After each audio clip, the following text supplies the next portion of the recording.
This time we'll go over the pronunciation of the words in Unit 8. The first word in Unit 8 is animosity.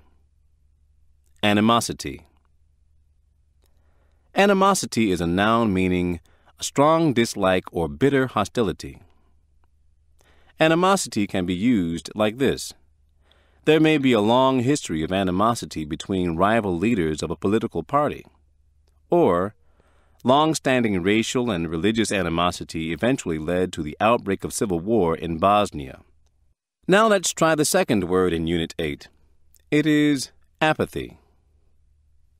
Apathy. Apathy is a noun meaning a lack of feeling, emotion, or interest. People suffering from certain mental illnesses may view the world around them with total apathy. Or, someone who is resigned to his or her fate may sink into a profound state of apathy. The third word is apprehensive. Apprehensive. Apprehensive is an adjective meaning fearful or anxious, especially about the future. It's normal, for instance, to feel a little apprehensive on the first day of a new job. Similarly, a patient facing major surgery is likely to be a little apprehensive about its outcome. Let's move on to the next word. It is commend. Commend. Commend is a verb meaning to express approval or to commit to the care of. A general may commend an entire brigade for extraordinary bravery on the battlefield. Or a court may commend an orphan to the care of a foster family with a proven record of success. Our fifth word is compatible. Compatible. Compatible is an adjective meaning able to get along with or to work together. If a marriage is to have any hope of lasting, the two people involved in it must be compatible. Or, a particular software program may or may not be compatible with the type of computer you own. Word 6 is condolence. Condolence. Condolence is a noun that means an expression of sympathy. It is customary to send one's condolences to a friend who has lost a close relative. Or you can buy pre-printed condolence cards in stores dealing in different kinds of stationery. Our next word is consecrate. Consecrate. Consecrate is a verb meaning to make sacred or to set apart for a special purpose. In his Gettysburg Address, Abraham Lincoln said, "The brave men who struggled here have consecrated this ground far above our poor power to add or detract." In like manner, a person may consecrate his or her life to helping the underprivileged. Let's move on to word 8. It is decrepit. Decrepit.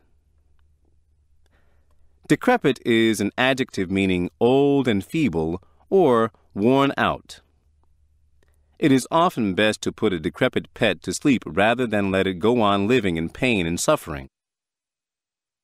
Or, 65 years after the end of the Civil War, a few decrepit veterans of that conflict still met once a year to recount their youthful exploits on the battlefield. Our next word is deride.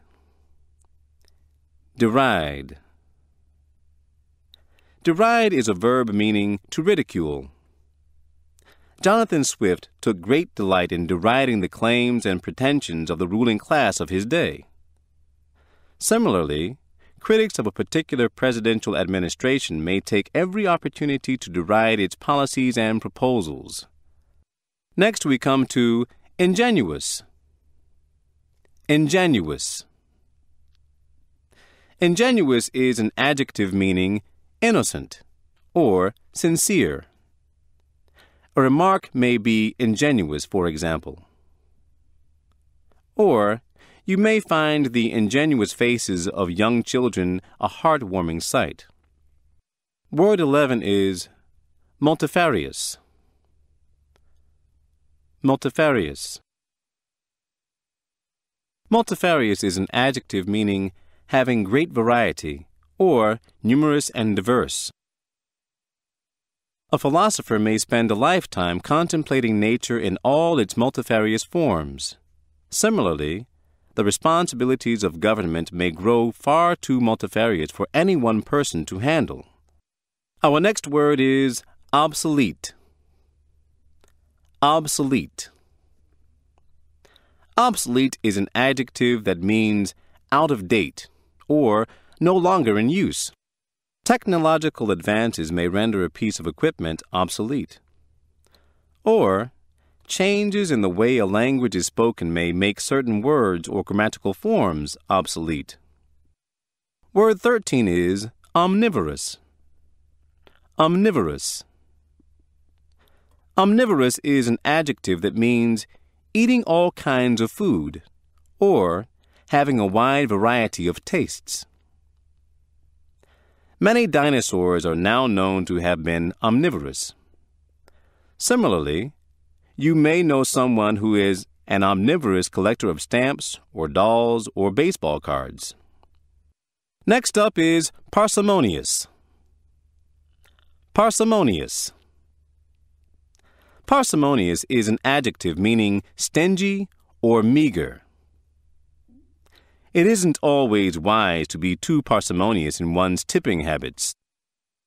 Or, a person may be very parsimonious in his or her use of superlatives. Let's move on to word 15. It is quandary. Quandary. Quandary is a noun meaning a state of perplexity or doubt. Trying to decide what is the lesser of two evils can often leave a person in quite a quandary. Similarly, a person might be in a bit of a quandary about how best to solve a problem. Our next word is recalcitrant. Recalcitrant. Recalcitrant is an adjective that means stubbornly disobedient or resistant to authority. A car motor that refuses to start on a cold winter morning might be described as recalcitrant. Or, revolutionaries usually find it necessary to take strong measures against the more recalcitrant sectors of the citizenry. Word 17 is reprisal. Reprisal. Reprisal is a noun meaning a repayment in kind. Alexander the Great attacked the Persian Empire in reprisal for an earlier Persian invasion of Greece. Or, during the Second World War, the Nazis often executed innocent civilians in reprisal for attacks on their own troops. The next word is revel. Revel. Revel functions as two parts of speech.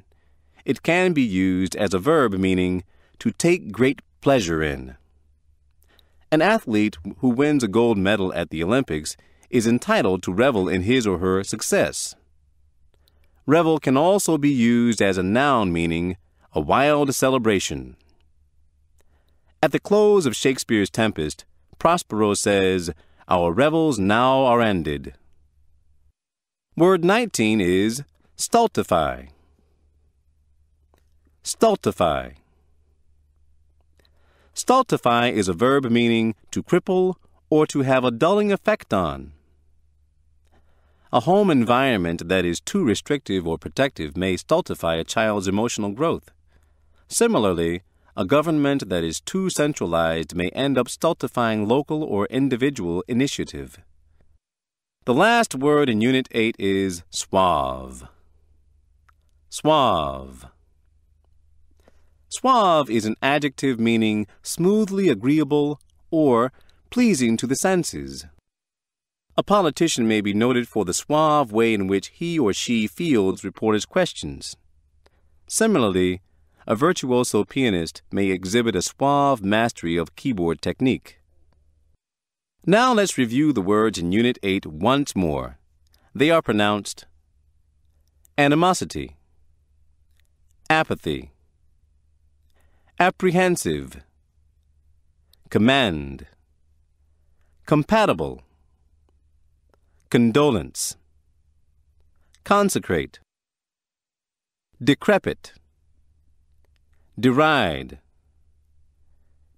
ingenuous, multifarious, obsolete, omnivorous, parsimonious, quandary, recalcitrant, reprisal, revel, stultify, suave.